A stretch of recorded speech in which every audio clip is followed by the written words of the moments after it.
বলেন আজকে সন্তান করে? হ্যাঁ, বরং আমরা তো উল্টা দেখি। আমি তো মাঝে মাঝে যাই বৃদ্ধাশ্রমে, গেলে দেখি মা বাবার চোখের পানি। পরিচয় নিতে গেলে দেখা যায় বড় বড় শিক্ষিত মানুষের মা বাবা,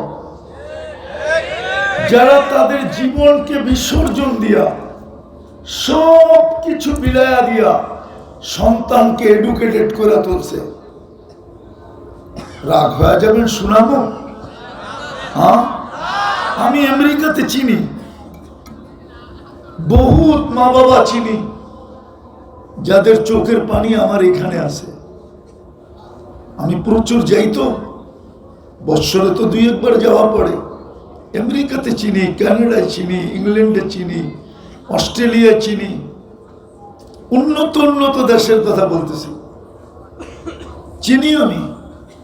মা বাবার অভিযোগ আমার এখানে আছে যে আমাদের জানা ছিল না দুইজনের যে শেষ বয়সে নিজের ছেলের ঘরেই আমাকে চাকর হতে হবে। আমি পুরো চিত্রটা তুলে ধরি আপনাদেরকে, কেননা স্বামী স্ত্রী দুইজনেই চাকরি করে। বাচ্চাগুলা পালবে কে? চিলড্রেন কেয়ারে যদি দেয়, যেখানে বাচ্চা পালে, পার বাচ্চা $300-400 দিতে হবে, কমসে কম তো $200 দিতে হবে। সকালে বাচ্চাগুলা রেখা যাবে, বিকালে নিয়ে আসবে, মাসে পার বাচ্চা $200 দিতে হবে। মা বাবাকে ফাসলায়া নিয়ে গেছেন, গ্রিন কার্ড দিয়ে আমেরিকাতে থাকবে, কিন্তু যাওয়ার পরেই পুত্রবধূ ধরায়া দিছে, বাচ্চাগুলা দেখবে, ঘরটাকে পরিপাটি রাখবে, খাওয়া দাওয়া রেডি করে রাখবে, আমরা দুইজন বিকালে ফিরে আসব, আয়সা যেন সব রেডি দেখি।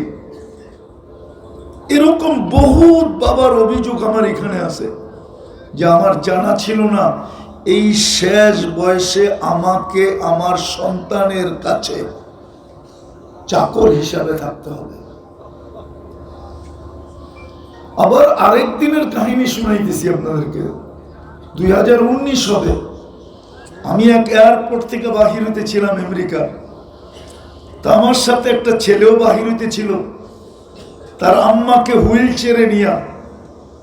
তো গাড়ির কাছে আইসা একটু দূরে, হুইল চেয়ার তো আর গাড়ি পর্যন্ত আসে না, একটু দূর পর্যন্ত সে আম্মাকে যখন বাচ্চার মতো কোলে করে গাড়িতে নিয়ে বসাইতেছিল, হয়তো 100 হাত দূরে হবে, এক ইংরেজ মহিলা কাঁদতেছিল। তো আমি জিজ্ঞেস করতেছিলাম, তুই কাঁদিস কেন? বলছে, এই দৃশ্য আমাকে কাঁদাইতেছে।